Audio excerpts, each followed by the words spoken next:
asalaamaaleykum mbokki internet yi comme ni leen koy defalee saa su ne rek ci seen émission sama commune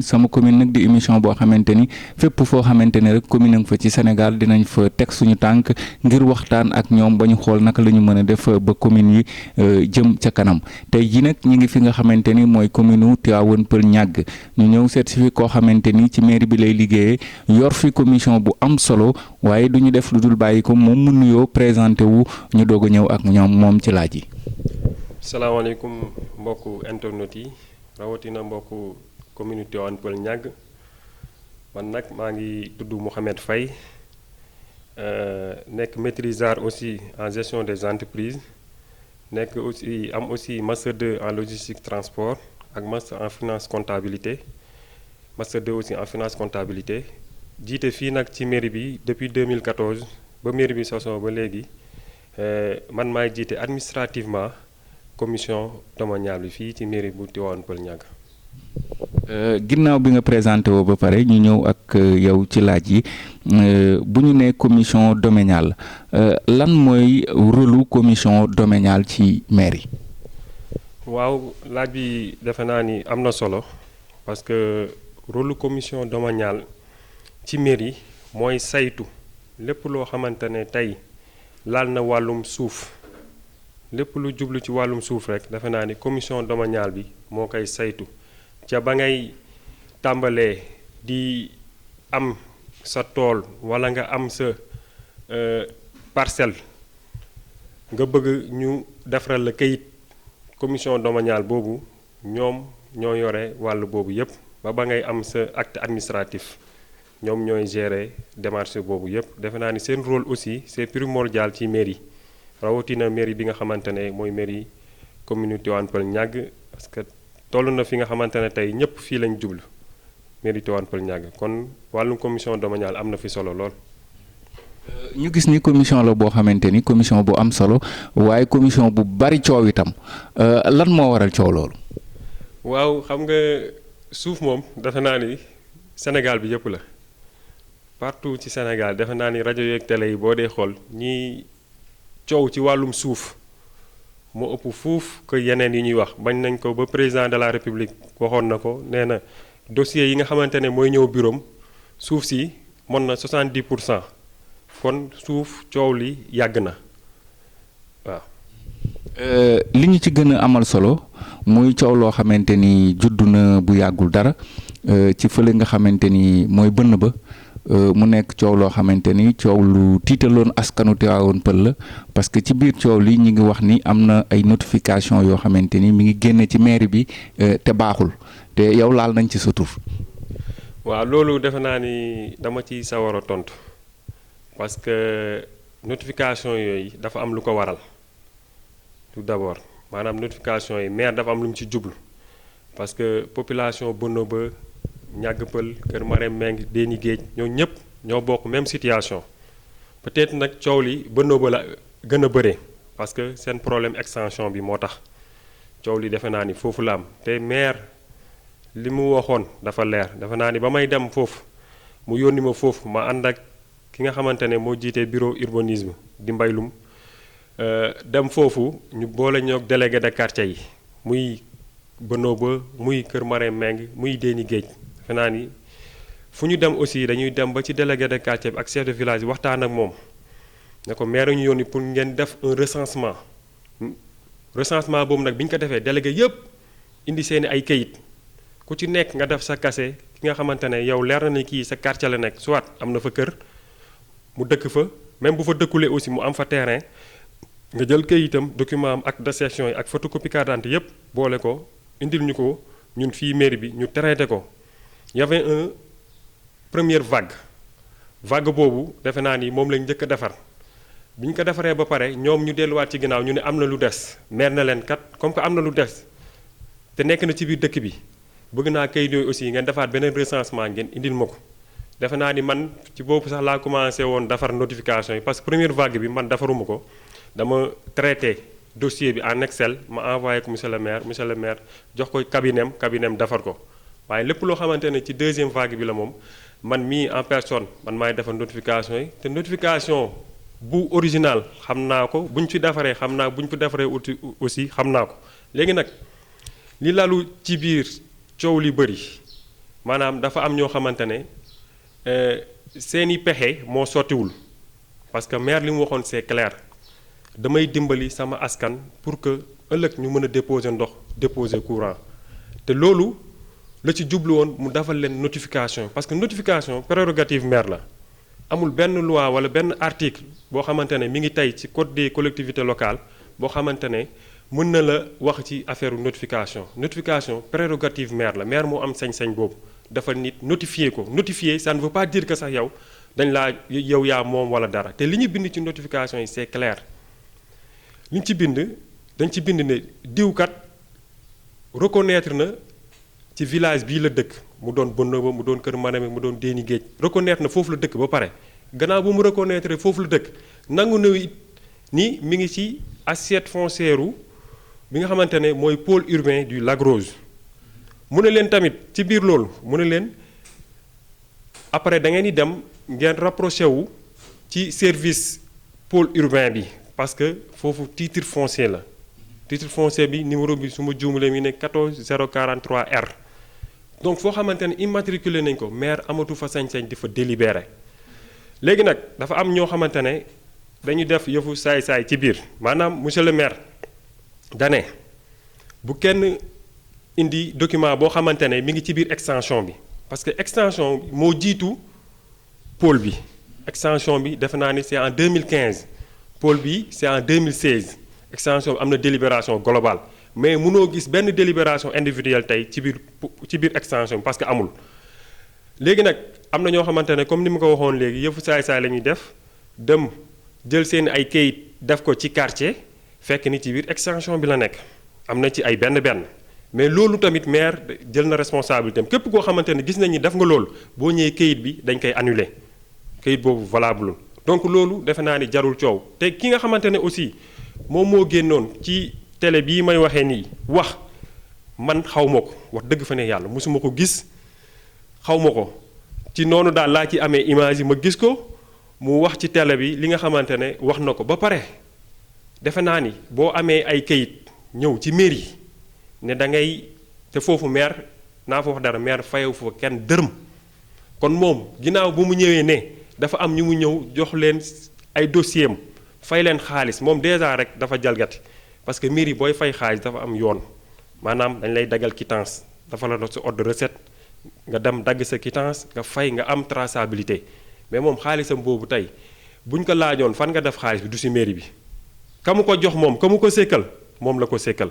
te loolu est-ce que du maire yi aussi am na ci part de responsabilité parce que lu toll ni notification ñu ne li ñi ñoo koy defar moom mu ñëw am audace dugg ci maire yi am ko mu gis fay ko est-ce que loolu aussi du yéen seen manque de compétence. non du manque de mënuma ko tuddee manque de compétence parce que mairie yëpp tey mairie boo dem boo bëggee jaar ci bunt bi da ngay dugg nga jaar ci bunt bi laaj ka nga xamante ne moom moo yore service boobu parce que loolu lañ la fi tegee pour askan bi képp ku fi ñëw defe naa ne nga soxla kayit ci wàllum suuf da nga war a dugg sama bureau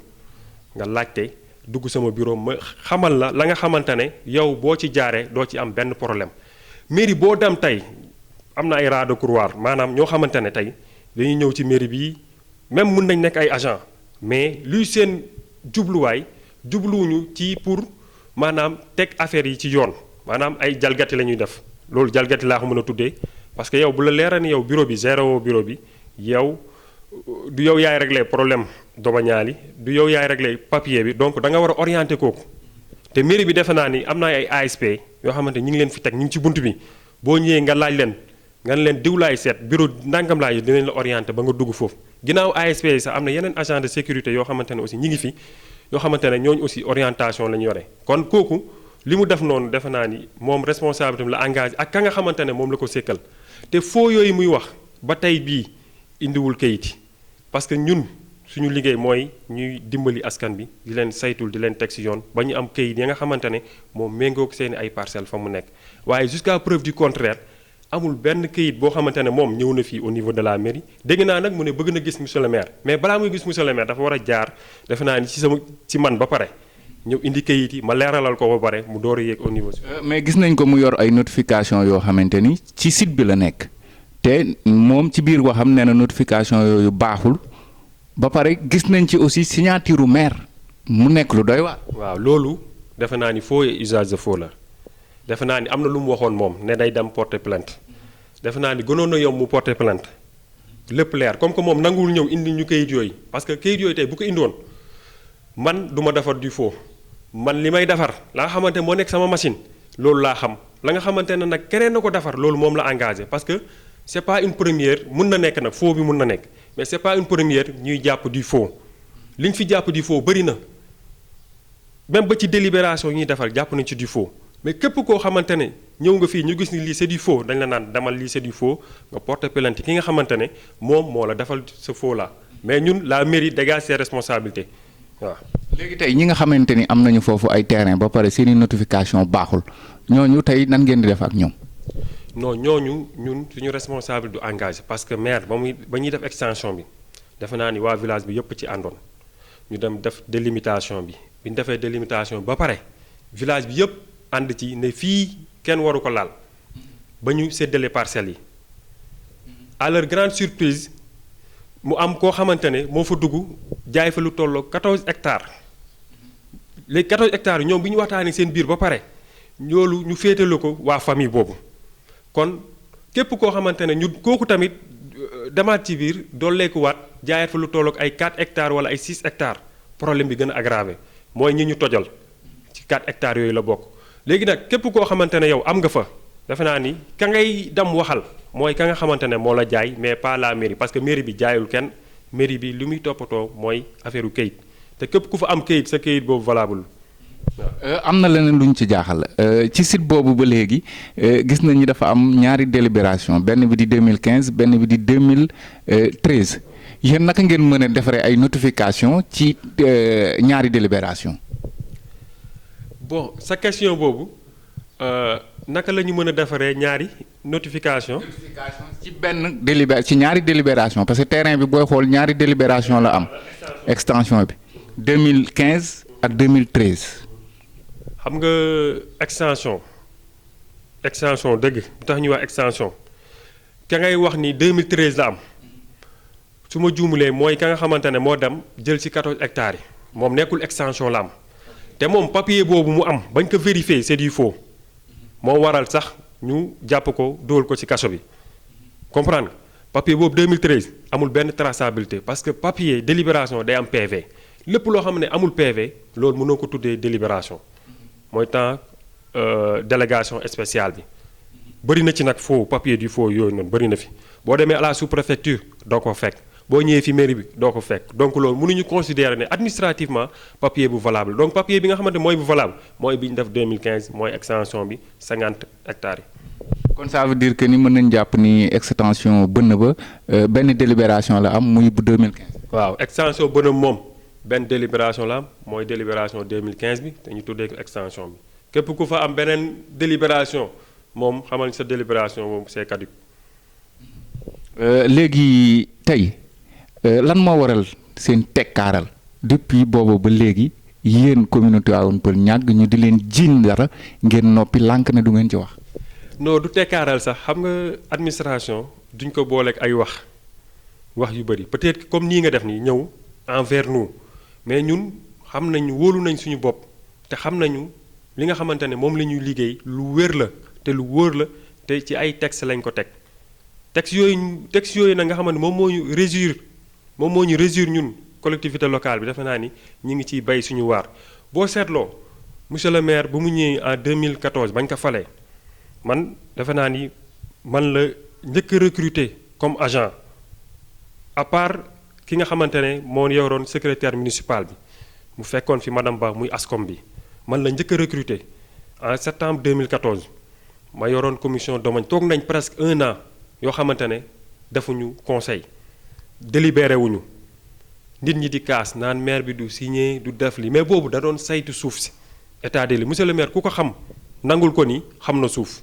parce que yàgg na ci liggéey xam na ko bu ñëwee ñu def état des lieux bi xam ci la defee loolu mu jël un géomètre boo xamante ne mu créel ko bureau mu yore bureau topographique ñoom ñooy saytu wàllum suuf si nature juridique bi parce que suuf su nekk dafa am maanaam la nga xamante ne moo ko lay taayee maanaam nature juridique bi mun na nekk titre foncier loolu nekkul compétence mairie bi li mu am ci titre foncier mooy autorisation de construire bu dee titre foncier boobu sa titre foncier la leneen li mooy domaine national moom wàllu mairie bi la leneen li mooy domaine maritime loolu wàllum eaux et forêt la loolu concerné wuñu donc façon suuf yooyu moo fi am ñun nag domaine national moo ñu concerné ci la mairie bi commencé après en 2015 ñu commencé di délibérer ndànk-ndànk di délibérer te képp koo xamante ne aussi yaa ngi koy dégg ci mbedd bi mu naan mairie bi du génnee délibération saytul moom la muy wax bu baax parce que boo ñëwee fii à la mairie dinañ bu ñu xoolee ba saytu kooku fa mu am mënu faa am délibération wa illaa ay affaire de jalgati la bu te mairie bi moom defe naa lu tax ñu teg ñu fi pour ñu liggéeyal askan bi la xooluñu ma Samba xooluñu ma Demba mais dañu bëgg askan bi li ñu leen di defal mu doon du vrai. Mouhamed li ñu leen di jiiñ ay notification yu baaxul dafa bari te heure boo waxee ñu ne commune Tivaouane Peulh Niaga presque notification yi ñuy defar yëpp xaaj bi baaxul yéen ngeen yor équipe boo xamante ni am na ci ñoo xamante ni ñu ngi ci biir équipe bi di def naka sudul noonu ngeen di leen protéger. man de damaa jàpp ni protéger guñ fi kenn ñooñu nga xamante ne ñi ngi seen ay notification yu baaxul defe naa ni xam nañ fi mbaxane doonee benn te yoon ñëpp la fi nekkal ka ngay protéger mooy ka nga xamante ne jàpp nga ni daa jalgat yi ba pare yoon ñëw di dal ci kawam nga di ko protéger mais loolu moom amagu fi waaw. mais est-ce que yéen problème bi yéen itam yóbbu ngeen ko fa mbaxane doone benn pour mu leer. waaw xam nga nit bu la accusé te moom mii la accusé ne am na ay preuves def naa ni moom moo war a dem porter plainte pour mbir yi gën a gaaw donc ñun soxlawul aajowuñu bu ñu fi nekkoon di porter plainte defe naa ni monsieur le maire chaque jour day dem di porter plainte te mairie baaxeewul noonu maanaam lépp lu jóg rek nga dem gendarmerie lépp lu bu yàggee sax da ngay soof gendarmerie wala nga soof justice. Mouhamed ñu taxaw foofu yow dañu laa jiiñ ne la sàcc nga te sàccoo léegi yow kee dem na porter la plainte ne la yaa sàcc yow nga ne non. même su porté wul plainte mi ngi wër di yàq sa der ni yaa sàcc léegi yow nga toog fi nga toog nga ne non man sama yoon nekku ci damay toog déglu parce que defuma ko. xam nga institution dafa am lu muy doxee ñun fii monsieur le maire mooy suñu njiit ñun même monsieur le maire moom moo mën a porter plainte parce que lépp lu ñu fi accusé mairie bi defe naa ni moom mooy le premier responsable. porter plainte buy am defe naa ni moom mooy porter plainte mais pas man Mouhamed Faye wala beneen agent bu nekk ci mairie boo xamante ne jiiñ lañ la dara yow nga ne da ngay dem porter plainte te yow loolu ci sa cadre liggéey la bu doon en dehors de la mairie dinañ xam naka lañ koy régler. mais coow li méttiwu la yow mi yor commission boo xam ni commission bi toujours mooy indi coow ci commune bi. loolu méttiwu ma parce que man xam naa sama bopp képp ku ma xam nga ni may doxalee képp ku ma xam nga ni ci jub laay dox képp ku ma xam parce que. lu coow li di bëri doo mës a dégg ni Mouhamed Faye moo def lii wala moo def laa loo xamante ne man waruma ko woon def. mais yow nga yor commission boo xam ni cin lu amul kubéer la. fu waay neex jóg def lu ko neex après yow nga ne loolu méttiwul. non man en personne du ma métti parce que la lay métti moo doon li nga xamante ne yow da nga ko def wala nga yow ngay jalgati loolu mën na laa métti mais loo xamante ne leer na mu leer yàlla ni defuma ko ak fu ñu mënta dem danaa xam ni man quitte à ma conscience que ni lii man defuma ko. man loolu franchement mënumaa metti léegi nag coow li moom mënta ñàkk moom mooy ni mu la ko waxoon sànq mairie boo dem tey coowum suuf am na fa mairie yëpp Sénégal. notification yi ñu leen di jiiñ na baaxul kon da ngeen di defar ay notification yu baax. non mairie bii laa la wax mairie bii administrativement kenn defaru fi notification bu baaxul administrativement defaruñ fi notification bu baaxul man de en ce qui me concerne musuma defar parce que notification bu baax mooy notification boo xamante ne maanaam. soit dañuy jël kii bi ñu ngi koy tuddee scanner ko waaw dañu jël partie signature bi scanner ko parce que man aussi kii bu parle def naa informatique xam naa bu baax papier boo ma ko tegalee fii naa la wax nii lii scanner la lii c'est bon. mais moom wan nañu ay notification yoo xam dañ koy scanner. waaw moom laa la wax léegi bu ñu ko scanner moom ñëwul envers ñun man bu ñëwoon envers moi su notification bi su dee fii lañ ko defaree danañ ko xam su dee defaree wuñ ko danañ ko xam mais képp koo xamante ne dafa scanner notification bi def na lu dul yoon léegi moom da dem porter leen plainte waaw. mais yéen moom fas yéene woo leen def dara. man de en ce qui me concerne moom man du ma porter plainte kenn tant que kooku accusé wu ma directement du ma porter plainte. ça veut dire que ni notification yi daal da ngeen di bàyyi noonu. man monsieur le maire moom moo ko waxee parce que man sax monsieur le maire moo ma xamal loolu bi ma ko xamalee ma ne ko loolu man xam naa ni kooku xaw ma ko déjà ba mu may accusé ma ne ko nag directement ma ne ko kooku man bu ma accusé directement moom danaa ko porter plainte man mais gisaguma fenn fu ma accusé directement lu dul ma dégg ci mbedd bi mu ne diw ak diw te man ko xaw ma ko mosuma ko gis léegi nag monsieur le maire moom mu am prérogative dam porter plainte moom nag peut-être xamewuñ ko ci coow maanaam dafa sedd bu coowee rek xamal ni foofu sës na léegi nag mu loolu moom responsabilité am la engagé te keroog boo gisee interview bi ngeen mujjee def defe naa xaw ma ak beneen télé wax na ko ci nee na moom dina porter plainte waa ji waaw parce que dafa accuser institution mooy li ma doon wax sànq rek. gis nañ ni aussi site la boo xamante ni site bu am problème la séddale moom séddale nañ ko ba pare ñu ngi kon ne di séddale biñ ci mujjee am ay renseignements yu leer mooy séddale woon nañu ba pare ci suuf soo xamante ni am na problème est-ce que laajul woon ñu taxaw saytu loolu parce que itam am na fa ñoo xamante ni ñi ngeeg am nañ fay terrain te seen i notification baax. waaw mooy li ma waxoon sànq c'est-à-dire que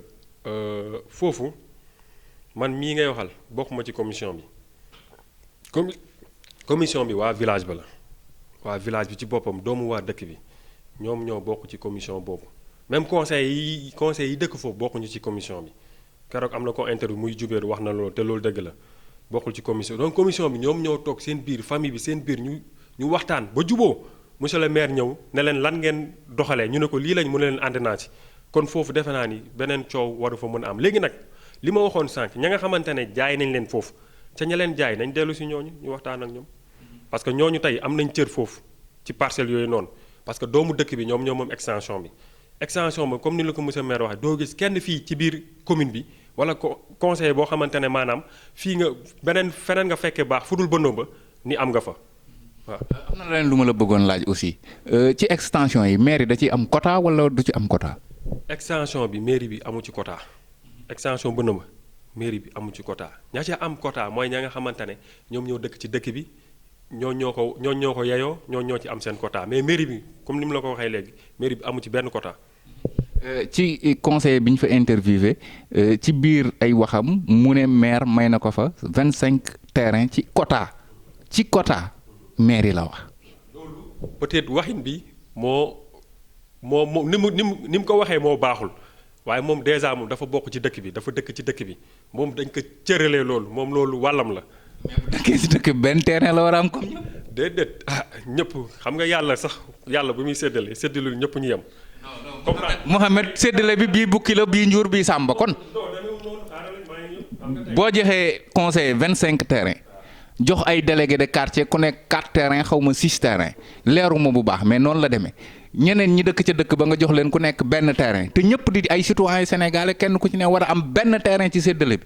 après nga ne yow loolu moom da mérite la ci moom. non xam nga séddale newuñu séddale bi sax ku nekk mënoon na am 50 terrain ça dépend ci la ñu am ca parcelle ca na mu toll.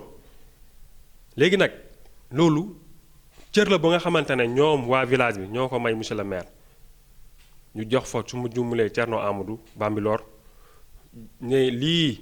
conseil yi ñoom ñi nga xamante ne yàgg nañ sonn parce que tey bu dul woon conseil yooyu tey extension bi mën nañ ne du sotti parce que yàgg nañ ko xeex mais conseil ñoom ñooy plaidoyer bi ñoom ñooy ñëw à la mairie ñoom ñooy ñëw ci conseil bi plaider loolu ba loolu tey mu sotti kon ñooñu war nañ leen mën a delloo loolu 25 parcelles yooyu ngay wax noonu man leer na man leer 25 parcelles yooyu moom ci boppam conseil tey boo demoon laaj ko ñaata parcelle moo si des dina leen ay juróom moo fi des wala parce que leneen yëpp da koy joxewaat ci biir dëkk bi parce que du ñëpp ñoo am ci dëkk bi am na ñoo xamante ne amuñu am na ñoo xamante parce que ñi ngay wax noonu cosaan bi d'abord la ñu wax ñoom la ñuy njëkk a cëree ñi nga xamante ne tey ku xam bënn ba xam na ni yokku na yokkuwaay boo xamante ne ñeneen ña nga fa dëkk seen i ay kër pap te bëgg nañ am terrain seen loxo jotu seen ginnaaw ñu nekk ay jeunes ñooñu nag fan nga leen di dugal waaw. am na leneen lu ma xaw a jaaxal aussi lu mel ni booru bënn ba ñu ne foofu ci pôle bi la bokk pôle bi di 7000 hectares 7000 hectares ñu ñëw di dagg foofu di ko def extension est-ce que du indi benn coow par rapport ak waa pôle bi ak ñi dëkk foofu. bon coow mën na ci am waaye au finish dinañ retrouver wu parce que lu tax extension moo jiitu pôle bi. wax naa la ko sànq extension bi c'était en 2015 pôle bi décret bi mi ngi génn en 2016 te pôle bi sax nekkatul 7000 boo dee xool 2000 et quelque la pôle bi 2000 parce que 7000 yi moo jóge woon fii Tivaouane Peulh gis nga fii VDN bi fële foofu lañ tegoon seen kii jëm ba Kayar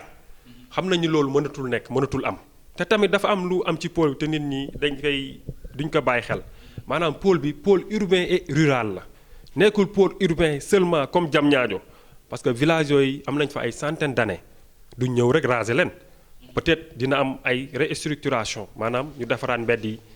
defaraat yu te képp ku ñu yëkkati d'après Seydou Sy Sall moom mi nga xamante ne def nañ ak moom plusieurs réunions mu nekkoon ministre nekk délégué général bu pôle bi la mu ci waxoon dafa leer dañuy bàyyi tool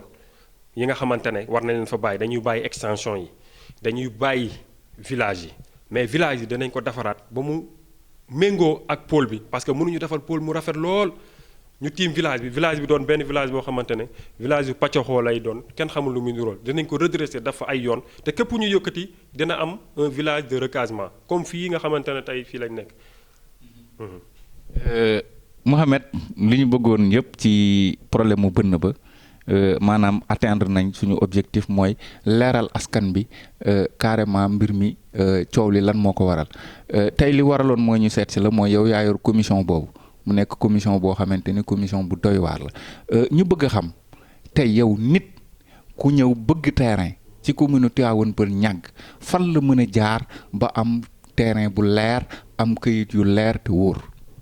waaw loolu defe naa dama ci sawar a tontu parce que ku def 2014 ba léegi ak léegi dafa ça fait 6 ans kon am naa ci expérience ku ñëw ku bëgg këyit bu leer d'abord. balaa ngay waxtaan ak boo wax xam nga nit ñi tamit via mbedd bi ci biti la ñuy waxtaanee bu ñu waxtaanee ba pare dañoo war a ñëw ci mairie bi ñëw leertu si ñëw gis si waa commission domaniale nag laa wax ñëw ba ci bureau bi indi kayit yooyu ñu leerlu ndax fa ñuy jënd mën nañ fa am kayit am déet balaa ñuy jënd waaye duñ def loolu dañuy dem jënd ba pare door a ñëw ci mairie bi problème yi ngay dégg yëpp looloo ko waral. léegi nag ñun boo jëndee ba pare nga ñëw ci mairie bi su boobaa la nga xamante ne moo ñu war mooy que ni ñu teg la ci yoon mooy nga dem defi plan d'abord kuy déposer da ngay am plan bi ñun moo ñu permettre ñu xam ndax yow ci titre foncier nga nekk wala ci domaine national nga nekk wa ilaa tamit ndax da nga jël yëfu jàmbur parce que tey bu nit ki kalee yëfam day feeñ ci base de données bi tey nit ki bu ñu ko nattalee foofu ba pare ñu natta fa par exemple Massamba ma xuj a ñëw le même terrain mu toog ba ci yàgg mu ñëw nattalaat ko keneen su dee suñu géomètre moo ko nattale automatiquement day feeñ danaan lii ko nattaloon kon diw année sangam tel date mois tel jour tel kon yow fii mënoo fi am kayit léegi nag yow su dee yow dem nga ñu nattal la fa nga am baax na géomètre bi nee na domaine national la amul benn litige boo ñëwee ci man acte de cession bi ngay joxe parce que domaine national acte de cession bi ngay joxe parce que am na ñuy wax acte de vente mais acte de vente titre foncier la ñuy def acte de vente domaine national kenn amul sañ-sañ jaay ko la nga am sañ-sañ mooy nga cédé say pen maanaam moo tax ñu naan acte de cession de pen yooyu noonu mën na doon lu ne ça dépend léegi yow yaay xool valeur nag ba nga koy joxee léegi nag acte de cession boo ko indee nga boole ci photocopie carte d'identité ki nga xamante ne moom moo la jox loolu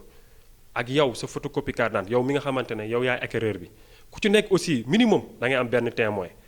témoin yi ki jaay ak témoin ki nga xamante ne moom la ñu jox